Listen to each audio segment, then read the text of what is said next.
Hello everyone, welcome to K drama lovers. ఈరోజు నేను మీకు ఒక సస్పెన్స్ అండ్ థ్రిల్లర్ స్టోరీ గురించి ఎక్స్ప్లెయిన్ చేయబోతున్నాను. స్కిప్ చేయకుండా చూడండి, మీకు చాలా బాగా నచ్చుతుంది.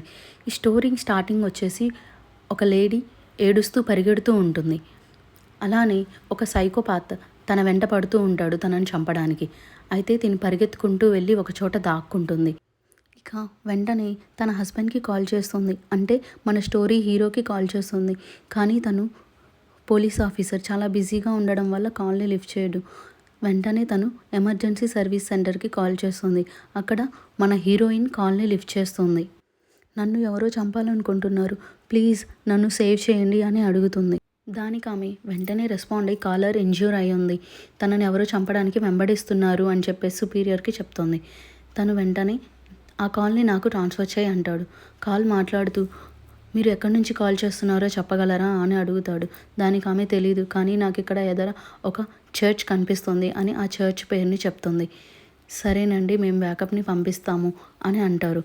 కాల్ మాట్లాడుతూ ఉండగా ఇంతలో కాల్ కట్ అవుతుంది. వెంటనే సుపీరియర్ తనకి మళ్ళీ కాల్ చేయి అని అడుగుతాడు. కానీ తను ఆలోచిస్తూ ఉంటుంది, ఒకవేళ నేను కాల్ చేస్తే ఫోన్ రింగ్ అవుతుందేమో అని. కానీ సుపీరియర్ వచ్చి ఆ కాల్ని చేసేస్తారు. ఫోన్ రింగ్ అవుతుంది. ఆ సౌండ్ విన్న సైకో తను ఎక్కడున్నాడో కనిపెట్టేసి తన దగ్గరికి రాబోతూ ఉంటాడు. ఇంతలో ఆమె అక్కడి నుంచి లేచి పరిగెడుతూ ఉంటుంది. ఇంతలో ఆ సైకో వెనక నుంచి వచ్చి తనని ఎదరికి తోసేస్తాడు. ఆమె కింద పడిపోతుంది. వెంటనే ఈమె మ్యామ్ మీరున్నారా అని చెప్పేసి అడుగుతూ ఉంటుంది. కానీ ఫోన్ ఎక్కడో పడిపోయి ఉంటుంది. తను లేచి పరిగెడదాము అని చూసి ఎంత ట్రై చేసినా సరే తన కాళ్ళకి దెబ్బలు తగలడం వల్ల తను లేవలేకపోతుంది. అప్పుడు ఆమె ఆ సైకోతో ప్లీజ్ నన్ను చంపకు, ప్లీజ్ నన్ను వదిలే, నాకు ఇంట్లో చిన్న బేబీ ఉంది, ప్లీజ్ నన్ను చంపదు అని చెప్పేసి అడుగుతుంది. దానికి వాడు అందుకే అంత యాక్ట్ చేయొద్దు అని జేబులో నుంచి ఒక ఐరన్ బాల్ లాంటిది తీసి దాంతో తన తల మీద కొట్టి చంపేస్తాడు. ఇదంతా కూడా మన హీరోయిన్ కాల్లో ఉండి అంతా వింటూ ఉంటుంది. మన హీరో ఒక గ్యాంగ్స్టర్తో ఫైట్ చేస్తూ ఉంటాడు. ఫైట్ చేసి ఆ గ్యాంగ్స్టర్ని పట్టుకుంటాడు. ఆ సంతోషంలో తను పార్టీ చేసుకుంటూ ఉంటారు. అయితే ఆ సమయంలో తనకి ఒక కాల్ వస్తుంది. తన ఫ్రెండ్ అయిన డేషిక్ కాల్ చేస్తాడు. సరే కాల్ని లిఫ్ట్ చేద్దాము అని చెప్పేసి కాల్ని లిఫ్ట్ చేస్తాడు. అప్పుడు అతడు నేను చీఫ్తో కలిసి ఒక స్పాట్కి వచ్చాను, అక్కడ ఒక ఆమెను రేప్ చేయడానికి ట్రై చేసిన తర్వాత చంపేశాడు అని చెప్పేసి అంటూ ఉంటారు. సరే అయితే నాకెందుకు చెప్తున్నావు అని అడిగితే నాకు అక్కడ ఒక ఐడి ప్రూఫ్ దొరికింది, అది ఎవరిదో కాదు మీ ఆవిడది అని చెప్తాడు. దానికి మన హీరో ఏంటి ఈరోజేమన్నా ఏప్రిల్ ఫస్టా, ఎందుకు నన్ను ఫూల్ చేస్తున్నావు, మా ఆవిడ ఇందాక కూడా నాకు కాల్ చేసింది, నువ్వు నన్ను ఫోన్లు చేయొద్దు అని చెప్పేసి అంటాడు. సరే అయితే ఒకసారి మీ ఆవిడకి కాల్ చేసి చూడు, ట్రై చేయి అని చెప్పేసి చెప్తాడు. సరే నేను మా ఆవిడకి కాల్ చేసి ట్రై చేస్తాను అని చెప్పేసి కాల్ని కట్ చేస్తాడు. వెంటనే వాళ్ళ వైఫ్కి కాల్ చేయడానికి వెంటనే తన వైఫ్కి కాల్ చేస్తాడు. కానీ తన వైఫ్ కాల్ని లిఫ్ట్ చేయదు. ఇంకా ఆ మర్డర్ జరిగిన స్పాట్ గురించి తెలుసుకొని ఆ స్పాట్ దగ్గరికి తాగినవాడు అలానే తూగుతూ ఆ స్పాట్ దగ్గరికి వస్తాడు. నన్ను వెళ్ళనివ్వండి అంటూ, నువ్వేనా తనకు కాల్ చేసి చెప్పింది యూ ఈడియట్ అనుకుంటూ చీఫ్ హీరోని ఆపడానికి వెళ్తూ ఉంటాడు. కానీ మన హీరో మాత్రం ఆగకుండా నేను వెళ్ళాల్సిందే, నేను తను ఎవరో చూడాలి అనుకుంటూ ఆ స్పాట్ దగ్గరికి వెళ్తాడు. అక్కడ మన హీరోకి ఒక పేపర్ ముక్క దొరుకుతుంది. దాని మీద ఏమండి ఈరోజు మీ పుట్టినరోజు, దాన్ని కూడా మర్చిపోతే ఎలా అని చెప్పేసి రాసి ఉంటుంది. అది చూసి తన కాళ్ళు పట్టుకొని ఏడుస్తూ ఉంటాడు. ఈ మర్డర్ గురించి తెలుసుకున్న మీడియా మొత్తం చనిపోయిన మహిళ 112కి కాల్ చేసింది. కానీ మన కాల్ సెంటర్లో ఉన్న హీరోయిన్ అసమర్థత వల్ల ఆమె చనిపోయింది అని చెప్పేసి పిచ్చి పిచ్చిగా రాస్తూ ఉంటారు.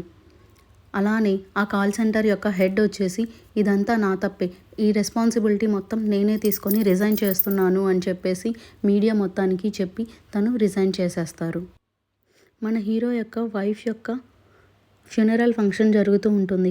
అక్కడికి హీరో ఫ్రెండ్స్ అందరూ వచ్చి ఆ మర్డర్ చేసిన వాడు దొరికాడు, అతని ఇంట్లో బ్లడ్ శాంపిల్స్ దొరికాయి, ఆ బ్లడ్ ఎవరిదో కాదు నీ వైఫ్దే అని చెప్తారు. కేసు కూడా హియరింగ్కి వచ్చింది. బ్లేమ్ మొత్తం మన పోలీస్ కాల్ సెంటర్ మీద పడింది కాబట్టి కేసుని త్వరగా క్లోజ్ చేసేస్తారంట అని చెప్పేసి హీరోతో చెప్తారు. కోర్టులో కేసు హియరింగ్ జరుగుతూ ఉంటుంది. హీరోయిన్ని లాయర్ మీరే కదా కాల్ లిఫ్ట్ చేసి మాట్లాడింది, ఆ వాయిస్ ఇతనిదేనా అని అడుగుతారు. దానికి హీరోయిన్ కాదు, ఆ వాయిస్ గోడాంగ్చోల్ది కాదు, ఆ వాయిస్ నాకు బాగా గుర్తుంది, అది ఇతనిది కాదు. అలానే వాడు ఈ మర్డర్ మాత్రమే కాదు, మా నాన్నని కూడా మర్డర్ చేశాడు అని చెప్తుంది. దానికి కోర్టులో వాళ్ళందరూ ఈమె లంచం తీసుకుందనుకుంటా, అందుకే ఇలా మాట్లాడుతుంది అని అనుకుంటూ ఉంటారు. అయినా మీ కాల్ సెంటర్ వాళ్ళు సబ్మిట్ చేసిన కాల్ రికార్డింగ్లో ఎక్కడా కూడా మర్డరర్ యొక్క వాయిస్ అనేది రికార్డ్ అవ్వలేదు కదా, అలాంటప్పుడు నువ్వెలా ఆ వాయిస్ని విన్నావు అని లాయర్ హీరోయిన్. అలా గోడాంగ్చుల్ కేసు నుంచి నిరపరాధిగా రిలీజ్ అవుతాడు. అయితే మన హీరోయిన్ లంచం తీసుకోవడం వల్లనే ఇదంతా జరిగింది, కాల్ రికార్డింగ్లో లేని వాయిస్ ఆమె విన్నది అని మీడియా మొత్తం రూమర్స్ అనేవి స్ప్రెడ్ అవుతాయి.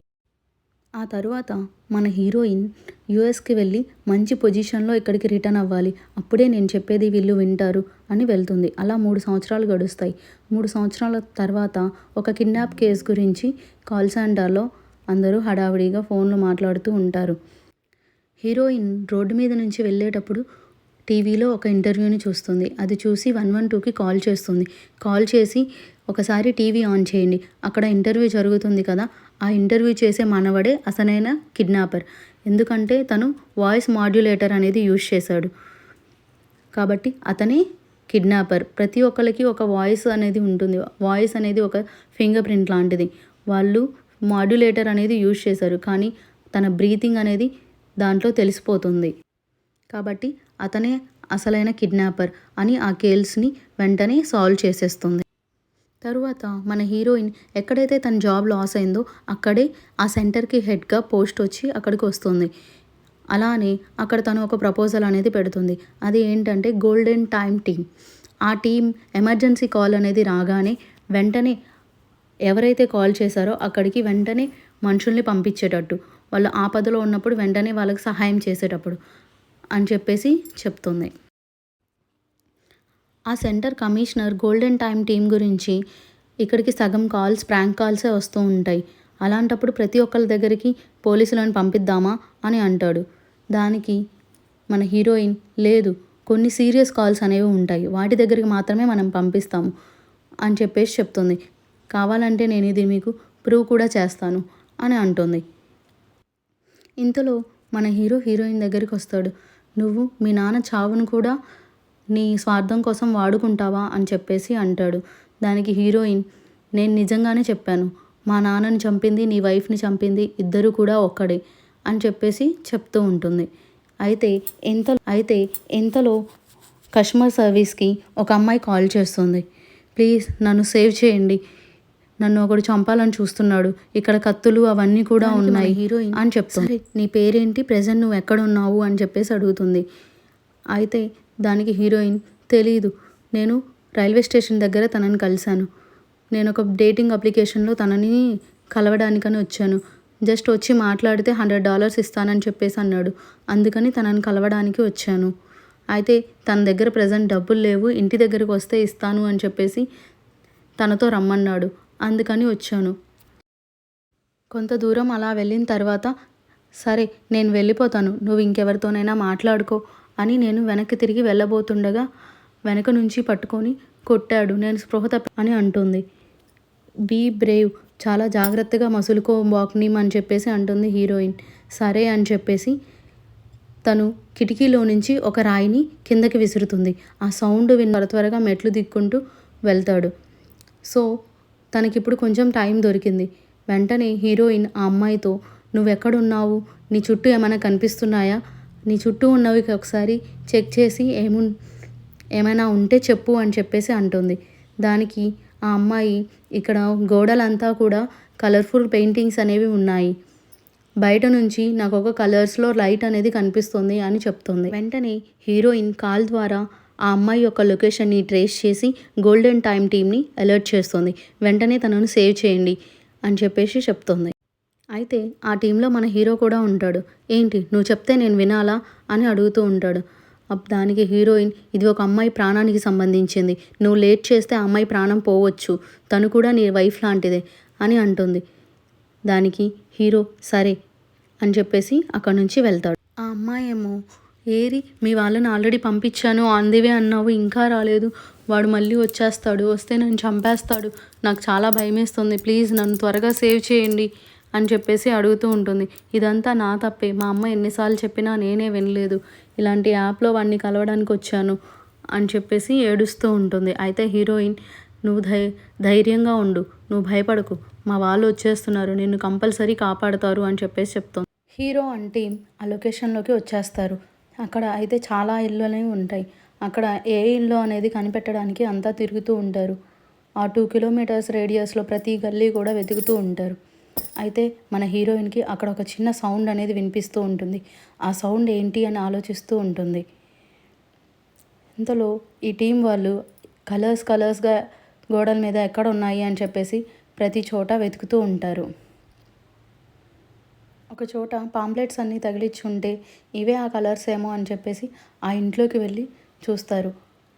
అయితే అక్కడ ఏమీ కూడా కనిపించవు. ఇంతలో బాక్నిమ్ ఆ రూమ్లో నుంచి వేరే ఏదైనా రూమ్లోకి వెళ్ళి దాక్కుందామని వెళ్తూ ఉంటుంది. రూమ్లోకి వెళ్ళే ముందు తన ఫోన్కి ఉన్న కీ చైన్ కింద పడిపోతుంది ఆ డోర్ దగ్గర. వాడు మళ్ళీ వచ్చేసాడు, నేను కనిపిస్తే చంపేస్తాడు, పైకి వెళ్తున్నాడు అనుకుంటా, ప్లీజ్ నన్ను త్వరగా సేవ్ చేయండి అని అంటుంది. ఇంతలో వాడు పైకి వెళ్ళి రూమ్ అంతా కూడా వెతుకుతూ ఉంటాడు. అయితే మన హీరో కనిపించిన ప్రతి ఒక్కరిని ఆపి, ఇక్కడెక్కడన్నా కలర్ఫుల్ పెయింటింగ్స్ ఉండే బిల్డింగ్ ఏమైనా మీకు తెలుసా అని అడుగుతూ ఉంటాడు. కానీ ఎవరు రెస్పాండ్ అవ్వరు. ఇంతలో ఆ విలన్ ఆ అమ్మాయి ఉన్న రూమ్కి వెళ్ళి చూస్తాడు. అక్కడ ఎవరు కనిపించరు. ఆ అమ్మాయి డోర్ వెనకాల దాక్కొని ఉంటుంది. సరే అని అక్కడి నుంచి వెళ్ళిపోతాడు. ఇక మన హీరో ఒక షాప్ లోపలికి వెళ్ళి, ఇక్కడ కలర్ఫుల్ పెయింటింగ్స్ ఉండే ఒక బిల్డింగ్ ఉంటుంది, అది మీకేమైనా తెలుసా అని అడుగుతాడు. దానికి ఆమె, తెలుసు, ఈ మధ్య ఇక్కడ ఒక చిన్నపిల్లల స్కూల్ పెట్టారు, కానీ ఆ ఓనర్ పనికిరాని వాళ్ళని పెట్టుకోవడం వల్ల ఆ స్కూల్ అయితే మూతపడింది, అక్కడ కలర్ఫుల్ పెయింటింగ్స్ అయితే ఉన్నాయి అని చెప్పి. ఇక మన హీరో సరే అని హీరోయిన్తో, మాకు ఆ లొకేషన్ దొరికింది, అది ఒక స్కూల్ డే కేర్ సెంటర్, నేను తనని కాపాడడానికి వెళ్తున్నా అంటాడు. అయితే ఆ విలన్ బయటకు వచ్చి, ఈ అమ్మాయి ఏమైనా బయటికి వెళ్ళిందేమో అని ఆ ఇంటి చుట్టూ అంతా వెతుకుతూ ఉంటాడు. కానీ తను కనిపించదు. అయితే హీరో, అది ఒక స్కూల్ డే కేర్ సెంటర్, నేను అక్కడికి వెళ్తున్నా అని చెప్తాడు. హీరో హీరోయిన్తో, నేను డే కేర్ సెంటర్కి వెళ్తున్నాను అని చెప్పేసి చెప్తాడు. అయితే హీరోయిన్, సరే అక్కడ ఏమైనా కలర్ఫుల్ లైట్స్ ఏమైనా ఉన్నాయేమో చూడు అని చెప్పేసి అంటుంది. దానికి హీరో, నీకేమైనా పిచ్చా, ఎవరైనా స్కూల్లో అలాంటివి ఏమైనా పెట్టుకుంటారా అని అంటాడు. సరే అని చెప్పేసి హీరోయిన్ కూడా కామ్గా ఉంటుంది. సరే అని బాక్నిమ్, మా వాళ్ళు ఆల్రెడీ రీచ్ అయ్యారు, నీ లొకేషన్ కూడా కనుక్కున్నారు, వాళ్ళు ఏ క్షణమైనా నీ దగ్గరకు వచ్చేస్తారు అని చెప్పేసి చెప్తుంది. అయితే ఇంతలో వాడు లోపలికి వస్తాడు. ఆ సౌండ్ విన్న బాక్నిమ్, నాకు భయమేస్తుంది, వాడు వచ్చేసాడు అని చెప్పేసి అంటూ ఉంటుంది. హీరోయిన్ ఏదో సౌండ్ వింటుంది. ఏంటి, వాడి దగ్గర ఒక ఐరన్ పైప్ ఉన్న సౌండ్ అనేది వినిపిస్తుంది, ఒక ఐరన్ పైప్, అలానే దానికి ఒక హ్యామర్ కూడా ఉంది అని అంటుంది. బాక్నిమ్ అని పిలుస్తూ ఉంటుంది, కానీ తను రెస్పాండ్ అవ్వదు. ఓకే, ఐరన్ పైప్, అలానే హ్యామర్, అలానే వాడి దగ్గర కత్తులు కూడా ఉన్నాయి, అంటే ఇంతకుముందు ఒక మర్డర్ అనేది జరిగింది, హ్యామర్తో కొట్టి అమ్మాయిల్ని చంపి ముక్కలు చేస్తుంది వీడే అని తను కన్ఫర్మ్ చేసుకుంటుంది.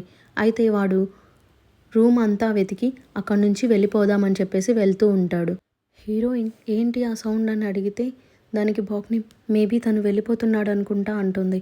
అయితే వీడు వెళ్ళేటప్పుడు ఆ కీ చైన్ని చూస్తాడు ఒక రూమ్ ఎదర, అంటే ఈ అమ్మాయి ఈ రూమ్లోనే ఉందనుకుంటా అని ఆ రూమ్లో.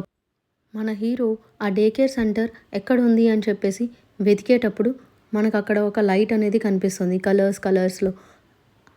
ఆ అమ్మాయి చెప్పిన కలర్స్ లైట్ అదే అయి ఉంటుంది. కానీ హీరో అది చూసుకోకుండా ఆ డే కేర్ సెంటర్ కోసం వెతుక్కుంటూ వెళ్తాడు. హీరో ఆ డే కేర్ సెంటర్ దగ్గరికి వెళ్ళి, ఇవే ఆ కలర్ఫుల్ పెయింటింగ్స్ అయి ఉంటాయి అని అనుకుంటాడు. అయితే హీరోయిన్ ఆలోచిస్తూ ఉంటుంది. వాడి దగ్గర ఒక హ్యామర్ అనేది ఉంది. అలానే కత్తులు అనేవి ఉన్నాయి. ఏ కత్తులైతే యానిమల్స్ని కట్ చేయడానికి వాడతారో ఆ కత్తులు అని చెప్పేసి ఆలోచిస్తూ ఉంటుంది. ఇంతలో హీరోయిన్కి ఒక న్యూస్ గురించి గుర్తొస్తుంది. దాంట్లో ఒక శవం గురించి చెప్తారు. ఆ శవానికి తల మొత్తం డ్యామేజ్ అయి ఉంటుంది. అలానే బాడీ పార్ట్స్ అన్నీ కట్ చేసేసి ఉంటాయి.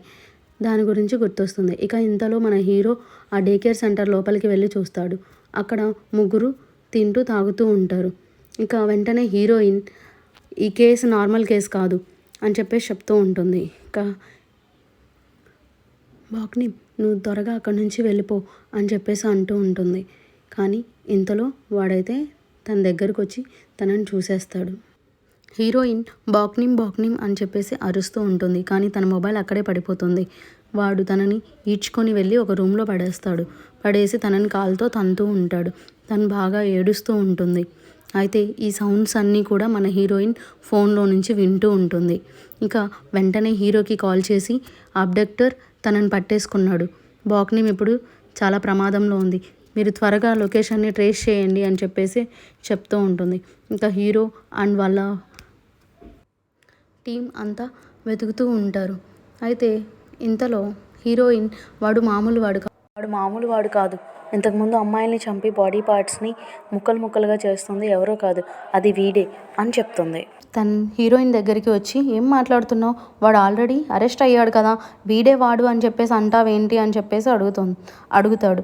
దానికి హీరోయిన్ వాడు కాదు, వీడే అమ్మాయిని చంపింది, నాకు బాగా తెలుస్తుంది అని చెప్పేసి చెప్తూ ఉంటుంది. ఇక చీఫ్ వెళ్ళి చైర్మన్తో చెప్తాడు. చైర్మన్ వెంటనే మిగిలిన బ్యాకప్ని కూడా ఆ లొకేషన్కి పంపించండి, త్వరగా అమ్మాయిని రక్షించాలి అని చెప్పేసి చెప్తాడు. హీరోయిన్ ఆ ప్లేస్ ఏమై ఉంటుంది అని ఆలోచిస్తూ ఉంటుంది. కలర్ఫుల్ పెయింటింగ్స్ ఉన్నాయి అంటే ఎక్కువ మంది వచ్చి వెళ్ళే ప్లేస్. అలానే వాడు అమ్మాయిల్ని హ్యామర్తో కొట్టి చంపుతున్నాడు అంటే ఎవరు ఉండని ప్లేస్ కూడా అయి ఉంటుంది. అది ఏ ప్లేస్ అయి ఉంటుంది? అలానే బయట కలర్స్ఫుల్గా ఒక లైట్ అనేది కనిపిస్తుంది అని ఆ అమ్మాయి చెప్తుంది. అది ఏమై ఉంటుంది? అలానే నాకు ఒక సౌండ్ అనేది వినిపిస్తుంది. కానీ ఆ సౌండ్ ఏంటి? నేను దాన్ని ఇంతకుముందు కూడా విన్నాను. ఆ సౌండ్ ఏంటి? అదేదో చిన్న డ్రాగింగ్ సౌండ్ లాగా ఉంది అని ఆలోచిస్తూ ఉంటుంది మ్యాప్ చూస్తూ. ఇక మన హీరోయిన్ అయితే గల్లీలు తిరుగుతూ ఉంటాడు. ఇంతలో ఆ కిడ్నాపర్ బాక్నిమ్ని చంపడానికి కత్తుల్ని తీసి ఆ కత్తుల్లో దేనితైతే నేను చంపాలి అని చెప్పేసి చూస్తూ ఉంటాడు. హీరో అటు ఇటు వెళ్తూ ఉన్నప్పుడు హీరోయిన్ ఆ ఏరియాలో ఉండే మ్యాప్ని చూసి అక్కడ ఏమేమి ఉన్నాయి అని చెప్పేసి చూస్తూ ఉంటుంది. అప్పుడే తను అక్కడ ఒక బార్బర్ షాప్ అనేది మ్యాప్లో చూస్తుంది. అవును, ఎప్పుడు ఎక్కువ మంది జనాలు వచ్చేది బార్బర్ షాప్. అలానే నాకు ఆ సౌండ్ అనేది వస్తుంది. అది ఏ సౌండో కాదు, బార్బర్ షాప్లో నాకు వినిపించే సౌండ్ అని చెప్పేసి అంటుంది.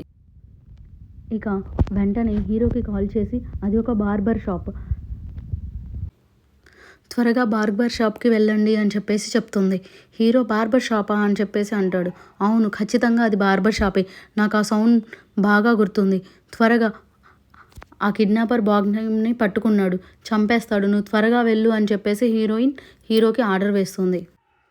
ఇది విన్న హీరో ఏంటి బార్బర్ షాపా, ఇప్పుడు నేను నీ మాటలు నమ్మి ఆ అమ్మాయిని వెతకకుండా బార్బర్ షాప్ ఎక్కడుందో చూసి దానికి వెళ్ళాలా అని చెప్పేసి అంటూ ఉంటాడు. అప్పుడు హీరోయిన్ కన్ఫామ్గా చెప్తున్నాను బార్బర్ షాపే, ఒకసారి బార్బర్ షాప్ ఎక్కడుందో చూసి అక్కడికి వెళ్ళు అని చెప్పేసి చెప్తుంది. ఇక హీరో చూస్తూ ఉండగా అక్కడ తనకి కలర్ఫుల్ లైట్స్ అనేవి కనిపిస్తాయి.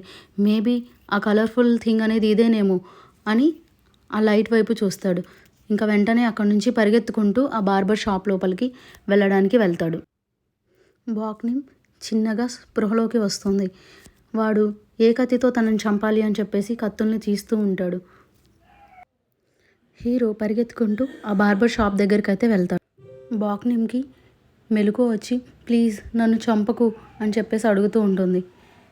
అయితే హీరోయిన్ బాక్నిమ్ చాలా డేంజర్లో ఉంది, త్వరగా వెళ్ళు అని చెప్పేసి అంటూ ఉంటుంది. కానీ గేట్ అనేది క్లోజ్ చేసి ఉంటుంది. బాక్నిమ్కి చిన్నగా స్పృహ వస్తుంది. కళ్ళు తెరిచి చూస్తుంది. ప్లీజ్ నన్ను చంపొద్దు, నన్ను ఏం చేయొద్దు అని చెప్పేసి అడుగుతూ ఉంటుంది. ఇదంతా హీరోయిన్ వింటూ ఉంటుంది. అయితే వాడు నువ్వు ఎలా చావాలనుకుంటున్నావో చెప్పు అని అడుగుతూ ఉంటాడు. హీరో డోర్ ఓపెన్ చేయడానికి ట్రై చేస్తూ ఉంటాడు. బాక్నిమ్ ప్లీజ్ నన్ను చంపొద్దు, నేను మా ఇంటికి వెళ్తాను అని చెప్పేసి ఏడుస్తూ ఉంటుంది. దానికి వాడు నిన్ను చంపి నేను కూడా మా ఇంటికి వెళ్ళాలి అని చెప్పేసి అంటూ ఉంటాడు. అయితే హీరోయిన్ ఈ సంభాషణ మొత్తం కాల్లో నుంచి వింటూ ఉంటుంది. తనకేం చేయాలో ఏమీ అర్థం కాదు. హీరోని త్వరగా ఆ గేట్ని పగలగొట్టు అని చెప్పేసి అంటూ ఉంటుంది. ఇలా ఈ ఫస్ట్ ఎపిసోడ్ ఎండ్ అవుతుంది. అలానే ఇలాంటి మరిన్ని వీడియోస్ కోసం మా ఛానల్ని సబ్స్క్రైబ్ చేసుకోండి. Thank you for watching. Chief